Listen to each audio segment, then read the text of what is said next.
maybe that's just a really tough one to narrow down. If I'm being honest, like what would I say that he does? He over what? Oh, how's it going, man? James, that last weekend, man. Yeah, no, I know it was just too much. But I tell you what, I mean that's why we set up the meeting, right, to deliver the feedback to him. So I'll go first. Feedback. Kind of know how he is. You know what I'm saying? Right. You can go first. You're a good cop. I'll be bad cop. Yeah. Dash, Mark, how's it going, y'all? What the hell was last weekend? What was that? Excuse me? So now, Elias, Dash, how long have we known each other?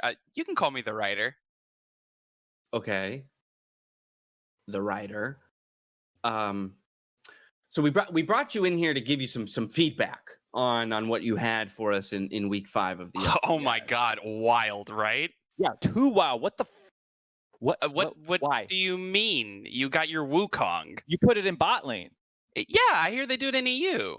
Right, but you made it lose. You're punishing creativity. We want to reward it. But you also said you wanted a competitive league. Yeah, but you can't just throw caution to the wind. This stuff needs to be believable, paced out. You know, you had Dignitas going 2-0. They hadn't won a game yet. EG going 0-2. And I mean, 100 Thieves? There, perfect example. You can just make TSM win. It plays into rivalry weekend, and it's way more hype. But isn't it cool that NA talent, boom, Thresh God, comes in? Yeah, no, on 40 ping? Really? Right. But Contracts getting revenge on his former team. That was years ago. He's played on Golden Guardians and Academy in the middle. It's ancient history. Really? It felt like it was just yesterday. Well, speaking of C9 versus TSM, what was with the exact same introduction playing in Countdown and before the game? So I can explain this.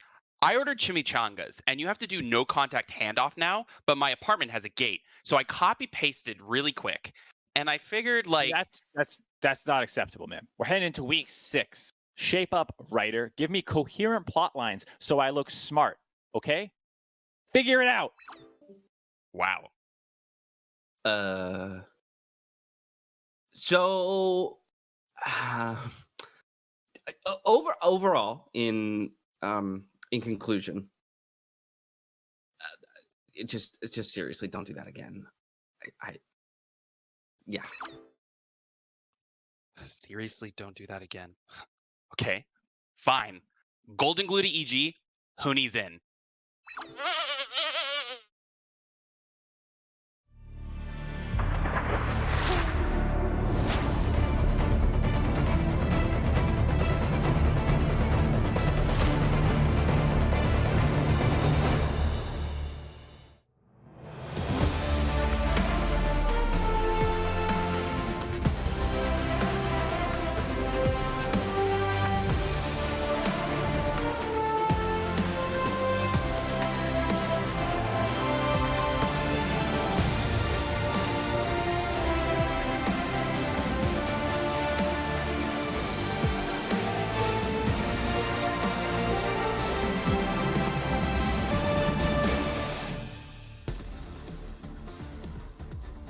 Hello and welcome to the LCS Countdown, where for 30 minutes we look at the anatomy of an upset, and I break out another iteration of Jeopardash until the top of the hour, and we jump into game 1 of the day. As always, I'm Dash here with Crumbs, Prowley, and Mark Z to kick things off after what was a crazy week 5 last week with a whole bunch of upsets. We come into week 6 looking for some answers, if anything. Looking at the results from yesterday, though, we have the premiere of Hooney and Golden Glue for Evil Geniuses, which didn't quite get off to the right foot. Nah, man, this was a very interesting debut for both of them, and I feel really bad because we were so excited to see how this new playstyle would work with both of them. We thought Hooney would be the carry, Golden Glue would be the supportive mid. They were both on supports, and they didn't have a carry. It was this weird draft that really deflated any storyline around the players. The draft was so bad, we don't really know if the players even showed up to play. So we still need to see what they deliver on this next game. And even if they do, we're like, oh, well, now they only have one game on the record. Yeah, I mean, EG a few weeks ago, we're doing the Kog'Maw and the Karma mid for Jizuke. And I know on the desk, we were like, what is this? But then, they went back to LeBlanc. We're like, all right, EG's got their drafts down. And yeah, now they bring in Hooney. We're like, all right, they're going to do that Riven that they played the week before. No, They're not doing the Riven. They're doing the Karma. Where's our carry tops for Huni? They had a weak side bot lane. They had last pick for Huni. These were the times where you bring out your superstar and like give them a choice of, what do you want to pick? Yeah, is it wrong of me to express some frustration here around taking out a star player like Jizuke after putting him on Karma, bringing in a different star level player and putting him back on Karma in a different lane? No. It's not wrong. The answer is no.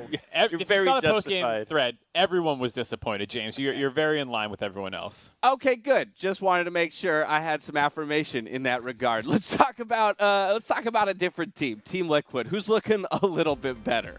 TL looked sick, and actually I felt like Core JJ was the star of that game last night. He was everywhere on the board, and it wasn't just him being able to find these plays. A lot of them were set up by how strong the lanes were. In particular, Jensen just smoked Golden Glue. That's what I was about to say, man. Like, you're giving credit to Core JJ. Jensen had like a 20 CS lead. He had him chunked down to 200 health while he was still at basically full health beforehand. That's the only reason Core JJ could roam was because, Jensen smashing lanes so hard. Well, there you have it. TL looking good coming into week 6, but again, there's still that conversation for top 2 and which team is really going to lock it up. If we pull up the standings, things are just about how we left them last week. C9 is still sitting in first place. However, they did suffer their first loss of the split. Team Liquid close behind them in second, TSM in third, while the rest of the teams scrap it out going into the second half of the split. And when it comes to the biggest upset of the split so far, our resident League of Legends sleuth, Crumbs, did a deep dive into what caused Cloud9 to fall victim to 100 Thieves. That's right, Dash. And I think this game was, you could trace the upset from the very beginning because it starts in the top lane at around 240. Both top laners are fighting for level 3. Now, they're going to need 2 melee minions from the cannon wave to hit that. But because of this trade from Someday, Licorice starting to back off, and Someday has access to the wave. He only needs 1 more creep, and Licorice needs 2 more. He's going to go for the Shock Blast to try to hit level 3 on this, but it just barely whiffs, and he moves forward, and this disadvantage forces him out of lane, and he gets to TP back, barely keeping himself alive. In the meantime, Blabber knows, hey, the wave is pushing back. I can maybe gank Someday right now. He backs off, though, because he's being followed by the Galio and the Olaf. But like any good jungler that wants to pressure a lane, he knows the opportunity is still there. So he just fakes that he's leaving, returns to the lane, and it is here where Someday, with a large minion wave, still holding onto his hook shot, is able to outplay Blabber. He gets away and flashes the Predict Flash. Just such a great move. This is going to set up the minion wave now so that it bounces back towards Someday's side, and he now has a large wave crashing in C9's side, which frees him up to fight around in the river. He's comfortable here. He's got a Galio to back him up. He knows that Licorice cannot help him just yet, and he's not going to miss out on a lot of creep, so he can still follow Blabber. They know that his second spawn of red buff is up, and he's just going to go sneak right on through. And even Blabber suspects that something is up. You wouldn't suspect that if you were not pulling the red buff down. So Someday sees the opportunity, goes on to Blabber with the level 6, and with Galio there, it is a wham, bam, thank you, ma'am. They just smoked Blabber from that on, and you know what happens with Cloud9 if Blabber doesn't get off the ground. They really have a hard time, and that's exactly where they punished and ran away with the game. Any other general thoughts there from you two on that big upset, Cloud9 falling to 100 Thieves? I mean, I was ready to get all excited about them, but then they struggled last night. So I think 100 Thieves is still figuring out their groove a little bit. Probably. I think the sleuth missed a little bit of the pre-game draft that we reviewed. I think that was a little hint into the what's going to happen in this early game. I don't have time for every investigation. Probably we got to prioritize, right? You have to follow every thread, Crumbs. Okay. All the leads. All the crumbs. All right. It was an honest effort from Detective I'll Crumbs try. over there. I'll try harder next time, guys. We'll see what kind of chaos a couple of melee minions might be able to cause with our matchups here today. Game 1 has CLG facing Dignitas, followed by Huni and Evil Geniuses facing Licorice and Cloud9 in Game 2. We've got Wild Turtle making his return to FlyQuest roster in Game 3 as he faces off against TSM before closing out the day with Golden Guardians versus Immortals. Now, for more on that Game 1, let's hand things over to the casters to get thoughts on the matchup, CLG versus Dignitas. Thank you very much, Dash. Yes, Counter Logic Gaming and Dignitas are doing battle in the first game of the day, and it's interesting to me. I want to talk about CLG really quick at first. In the bot lane, Stixxay had been very, well, hit or miss, but mostly miss in the early parts of the split, but I really liked his performance in Week 5. Yeah, I mean, he looked really good in week 5. I think it's so important to have that consistent team fight damage coming out of the bot lane in this current meta. So many of the games are going towards team fights around Dragons, team fights around Baron. And 6A, I think, has been good for CLG in that aspect. He is still struggling in lane, one of the worst CSDs in the league, but he's stepping up in other ways, and he's, making it up to the team in the later stages of the game. Yeah, which is obviously pretty solid. On the other side, though, of the map with CLG, we've got Ruin back in the lineup. If you watched Week 5, you saw Deus play a couple of games. Their head coach, Weldon, tweeted out why this was even the case. It was burnout focused. This is not a performance-based substitution. Ruin has been playing well the last 2 weeks of training. With his contribution to shot calling and scrims has been high effort, and the TSM loss from a little while back with the top focus strat was not connected. So, and of course, as we see here, yes, Ruin is indeed back in. But I wanted to give a quick grade to Deus, who did play, right? He had to step in, fill some shoes in from Academy, and overall, pretty solid games. Yeah, I think it's it's tough being an academy player, stepping into an LCS lineup, having those big expectations, right out the gate, and I do think he played pretty well. They did lose to TL. Impact had a great Shen game there, but he was playing Ornn. It's kind of less on him and his lane performance when he got on GP. I think he looked solid the day after that, and I think that it was an admirable performance for someone who had to hop into the LCS on short notice. And talking finally about top lane changes, as Ruin is back in, Viper is back in for Dignitas here as well. Lorlo had played the last several games. I actually liked Lorlo coming in. Viper back in is a surprise to me. It's actually a really big surprise to me, too. I do think that Lorlo has been really consistent. I think it's fair to say that Viper has maybe had some higher highs, but he has been, someone who has also had a lot of really low lows, has really struggled when he hasn't been on. So, Lorlo has felt like a bit of this kind of level playing field, where he's going to bring you something consistent. You know what you're getting. We'll see if Viper has been able to improve and, is going to bring a higher level of play here, though, for the team today.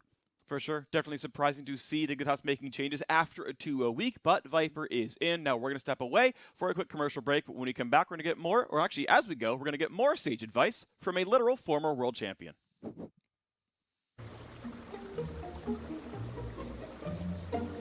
And now, it's time for sage advice from a literal world champion. Try to time your recalls with cannon waves. The cannon can tank up to 8 turret shots, allowing you to lose a lot less minions when you're coming back from base. This has been sage advice from a literal world champion.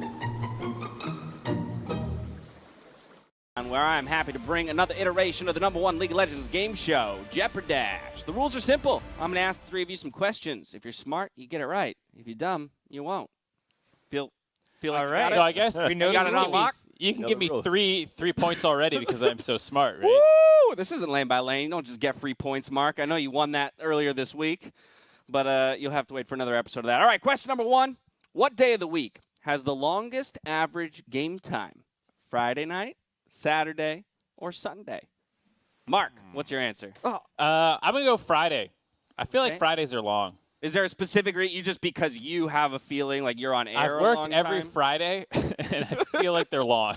Okay, Even though Mark, they're only 2 games. It starts late, that's why. Yeah, Yeah, Mark thinks Friday. I'm going to go to Prolly next because he had his hands up second. What are you thinking, Prolly? Hands. I had both hands. Yeah, both hands. That's I'm true. going to say end of the weekend, Sunday, because everyone's just tired as hell, and they're like, all right, let's get through this. Sunday's the call there in Crumbs. Do you fall in one of these camps, or are you split in the middle on Saturday? Those were both of my answers, so I'm not going to stick to them anymore. I'm just going to take the last remaining and see if it's right. So all right, Saturday? they're covering their bases. The answer is Sunday. Sunday is our longest day at an average of 36 minutes and 23 seconds. Wow, Friday's fast. Fridays are fast. Friday was that fast, though. Friday was even faster before yesterday. Yesterday's games were long, Mark, and maybe that's why you had a feeling Fridays were long, because they extended Friday's average I have a game goldfish time. memory. Yeah. But we get longer as the week goes on. I have a feeling teams are playing more and more careful when it comes to that second game, second win of the week. Question 1 out of the way. Prolly's the one who got it right. Question 2, let's see what we got. Largest goal deficit overcome to win in LCS. So as an LCS team, what is the This largest? split. Okay. So this split? No. You can Anytime. rephrase this Anytime. to Largest ever. throw. Right. This is rephrased to largest throw in the game. That works too. Okay. I don't think there has been that large deficits, but I'm thinking it's either TL versus Golden Guardians or the CLG Immortals first game. So I'm going to go CLG Immortals and guess 4K. Okay. Wait, this is Wait, so all time or this is split? all time? This is all time. Oh, Four- all yeah, time. okay. Oh, all Wait, time. all time? All time. Wait, I changed my mind. No, you can't. We Yeah, already you're done. clarified. What? We already clarified. You weren't Yeah, paying he attention. clarified it, and then you changed the rules on us, Crumbs, while you're talking. I'm going to go, it was probably 12, 15K, and my guess would be a complexity game. Probably was in some stinkers. Hey, they were high quality late game decision making games. And I'm gonna say it's probably one of our games, and I'm going with 13K. All right. The two of you are very close. I'll give you the reveal here. It was Fox versus Apex back in 2016 summer. Oh, wait, we had multiple choice? Why didn't these flip dang. over before? Well, I would have got it wrong though, because I would have voted for myself. here's the answer. Fox versus Apex 2016 summer. Fox was down 15K. 15K. I think I remember that. Minutes. They came back to win over the course of the next 14 minutes. Let's move on to question number 3. Hooney, since he's back in the league, we got to talk about him. Hooney's ISO deaths.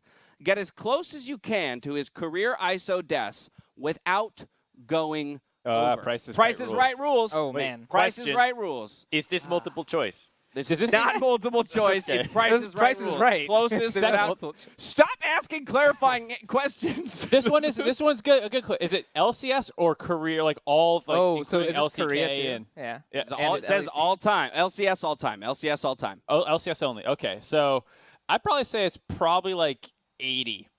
He's played 6 or 7 splits. A couple of those were in best of 3 times. All right. Sounds over. Mark's throwing out 80. So who wants to take it next? 40. Oh, come on, that was my number. All right, then Wow. I'm going more under. I'm gonna go. Just kidding. I'm gonna go 50. You go 1 if you want to Go go 41. Under. Price Yeah, is Right rules. What's happening? Have any of you ever watched that show? You just need to No, go 41. actually, 'cause I've less watched than it. Doesn't me. mean I'm good at it. You all disappoint me so much. The answer is 139. Mark is the Holy. closest with 80. I can't not believe it. going over. I'm actually That's a amazed lot. that none of you went over 100. How many games has he I played? thought, when you said 80, I was like, whoa, boy, that's a He's lot. got a of lot. deaths. He's got a lot of ISO deaths. I was scared to go triple digits. I was like, maybe I'll go Yeah. triple digits. I was like, that sounds crazy. I'll just do 80. At this point, he's played quite a few seasons. He's played 221 games in the LCS. Oh, whoa, that's way more than I would have guessed. You gotta take yeah, into account okay. postseasons, right? Think about Immortals, Yeah. right? When they were going deep into the postseason, Lucian even died a dropping lot. games. yeah, Lucian had Lucian a lot of. dropped Maybe he was racking up 2 to 3 ISO deaths in a single game at some points. Yeah, he's died quite a lot. He's also killed quite a few people. All right, question number 4, our 4th and final question is going to be a B-roll question. So some video is going to pop up. You have to tell me what player this represents. It's from Dignitas? Well, no, it's they're not gonna over. roll through It's not teams. over. Just watch the video, Oh. gents. It'll become Got it. clear. I thought it was I gonna got it. be I got it. gameplay. I got it. I'm ready. I'm You ready. call it I'm out. ready. I'm Call it ready. out. I'm ready. Say it. Dardoch. No. Is this That was last they time. baited us? I know. That last Yeah. time was Dardoch when it was showing. If they don't say it, can I go You again? call it out when you think you have it. Crumbs already said Dardoch, and he's out. So it's between EG. Probably and Mark. What? Oh, Golden Glue. There it is. Oh my God. That's my All boy right. Mark. Teammate. being the giveaway here Deep at the cuts. end. Keep For going. those Is of there you- more? For those of you longtime LCS fans, you'll remember Teammate days. That was it. Golden Glue's career. Now over on Evil Geniuses for a short stint. Well done, Mark. I think you got 2 out of 4 there with the price. I had right. the 15K as well. I just had the teams wrong. That's true. You did say 12 to 15K. You kind of gave a range. Yeah, you gave a Maybe- huge range. That's Did I say that much? Yeah, you did say 12 to 15. But I was impressed by that range regardless. All right, let's move on from Jeopardash. Game 4, we've got another look at Immortals. And to learn about their history of the top laner, he's becoming a star. Here's Riv with Alorum, Oversimplified. Recently, Immortals has been turning heads with some unlikely roster swaps, one of which being a longtime top laner finally getting some much-deserved time in the spotlight. So for those of you who need a refresher, here's a crash course in the LCS's lovable top laner. In Alorum, Oversimplified. Kieran Alorum Logue entered the league scene in the spring of 2015 on Zenith Esports, originally coming in as just a Wukong one-trick. Before it was cool, he would then hop around on amateur squads before landing on Echo Fox as a substitute alongside Demonte. It was there that he ran with the Academy squad, eventually making an unprecedented run in the 2018 Academy Spring Playoffs, where his catalog of tanks would push the squad to a 5-game final versus FlyQuest, where they would come up just short in the last moments. Alorum would eventually ditch the orange and be seeing green on Optic, where the attempts to replicate that success were lackluster. But that led to his first few shots on the LCS stage, but only after a rough start to the main Optic squad. Now, once again, after a rough start for Immortals, Alorum is picking tanks to support a squad that's fighting from the trenches. A calm, unassuming tank player, who much like the banjo, is a pleasure to see played well.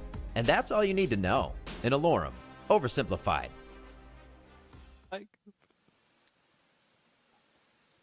I love you so much, Riv. Upset week could not have happened without some stars stepping up, and when the team needed them most. I want to identify how they were a catalyst for those victories, those upset victories to begin with, but also what they can do to keep those performances going forward, because a lot of these teams still have a lot of climbing to do. Our players to watch this week are 100 Thieves' Contracts, Immortals' Smithy, CLG's Pobelter, and Dignitas' Dardoch. Let's talk about our player of the week from last week, Contracts. That's right. Contracts is really important for 100 Thieves, especially when it comes from the change away from Meteos. He's an early game focused jungler, really likes these scrappy style picks like the Olaf had the first win on Nidalee, and you can think of him as a blabber sort of player where he wants to be quite aggressive and he needs lanes to be able to assist him. This means pairing him with things like a Galio, putting Karmas on the roster, finding ways to have champions that can collapse into the jungle very quickly, like the Camille in their win against Cloud9. And as long as the lanes can collapse and help him be aggressive, he can give us the kind of show that Blabber does, and that's really exciting.